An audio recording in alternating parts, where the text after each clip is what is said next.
Vamos lá ver, o pacto, o programa de estabilidade e crescimento iniciou a sua concretização com a aprovação do orçamento hoje, na medida em que faz parte do mesmo processo, é uma peça do mesmo processo, e o facto de ser aprovado faz com que, antes de estar aprovado o programa de estabilidade e crescimento, já está em execução, que é uma questão interessante. Eu chamava-lhe antes um PIR, um programa de instabilidade e retrocesso. Já vou explicar melhor. Mas antes de explicar esta questão, gostaria de dizer o seguinte. A questão central é os 3% do déficit. Porquê é que são os 3%? É uma pergunta interessante. Eu tentei saber e o que acontece é o seguinte, é que na altura em que foi fixado os 3%, resultou de uma média aritmética dos déficits apurados dos diferentes países, naquela conjuntura, naquele momento.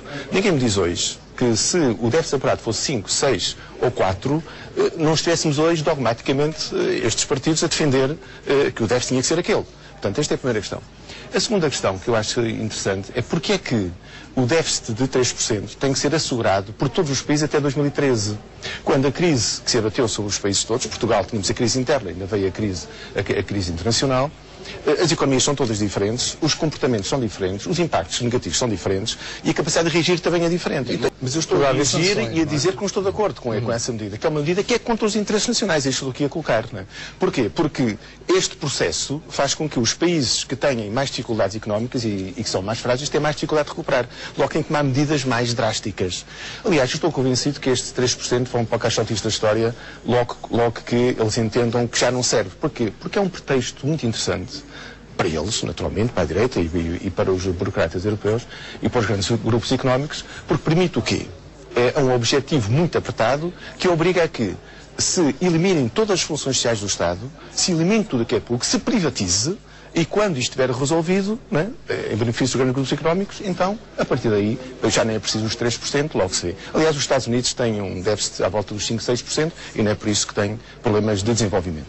Portanto, esta era uma questão de princípio que eu queria deixar sobre esta matéria, que é uma questão central do PEC. Uma outra questão que queria colocar são as medidas. As medidas são, sobretudo, viradas para a despesa.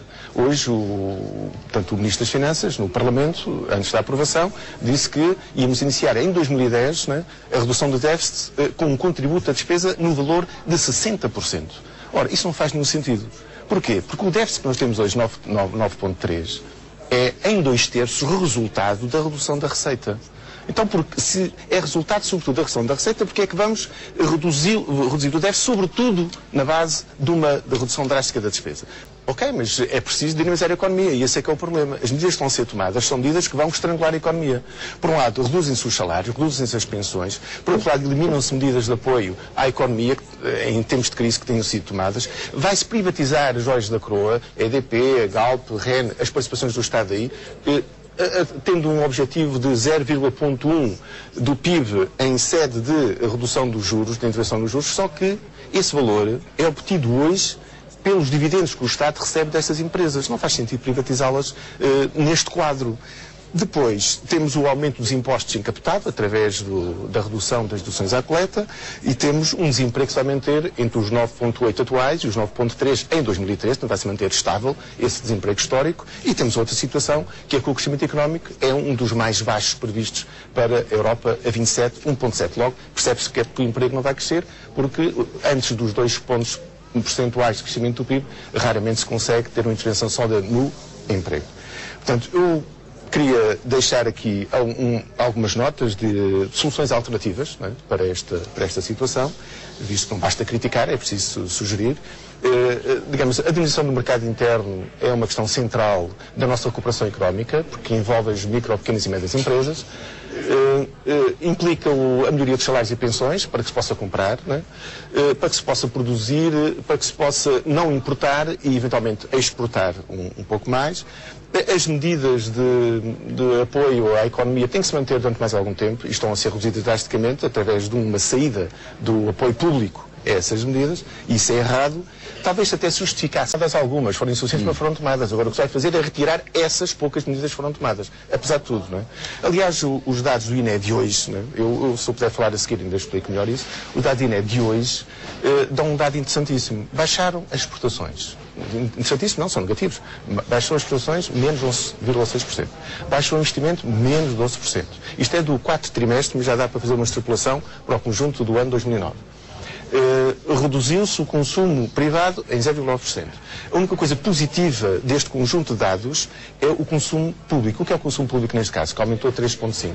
É o apoio às famílias e à economia, que foi o único elemento positivo, interessante e poderoso deste período e que vai ser iluminado por essas medidas que o Governo está a tomar. Portanto, em relação aos sismos, a vulnerabilidade sísmica do país é um assunto que me preocupa. Nós temos, neste momento, visto nas notícias e visto imagens, desde 2004, com o terremoto em Samatri, o respectivo tsunami, agora no Haiti, também no Chile. Os terremotos não são previsíveis, não se podem prever, não é? E são das mais mortais catástrofes naturais. Portanto, é necessário ter em conta que esta realidade existe e Portugal é uma região sísmica. Tem regiões sísmicas significativas, os Açores, por um lado, Lisboa e Algarve. O que eu queria colocar, nós temos a 17 de dezembro um sismo de 6 graus na escala de Richter, isso equivale a qualquer coisa como 900 bombas atómicas de Hiroshima, em termos de energia libertada, é um sismo relativamente forte. Ainda hoje houve um sismo nos Açores, de 3,7, que foi sentido. Em fevereiro houve qualquer coisa como 105 ou 110 sismos, enfim, que não foram sentidos, mas é uma atividade corrente. Há milhares por ano. Agora, o que eu queria dizer é o seguinte, sem alarmismos, né, era necessário que houvesse um certo cuidado, visto que os edifícios, pelos edifícios em Portugal, até 1960, não tinham regras sísmicas, só a partir daí que tiveram. E isso só apareceu com alguma, enfim, qualidade a partir de 1980. Mas qual é a solução? O que quero dizer é que tem que se fazer uma peritagem a esses edifícios todos, tem que se garantir que as regras sísmicas estão garantidas na construção que se faz hoje, né? E tem que se garantir um plano nacional de redução dessa vulnerabilidade sísmica, eventualmente mesmo ir para uma lógica de certificação sísmica dos edifícios, como já acontece com a certificação energética, procurando envolver aqui a comunidade científica, os setores de emergência, o setor educativo, enfim, as empresas, na criação de um ambiente que se permita criar condições para obviar, digamos, aos impactos do eventual sismo que pode acontecer agora, neste momento que estamos a falar, daqui a 10 dias, daqui a 100 anos ou daqui a 1000. E ninguém sabe exatamente quando. Procurando romper com uma certa autossatisfação, que algumas medidas tomadas recentemente na área de emergência estão a levar a que se pense pouco e se pense com mais seriamente neste assunto.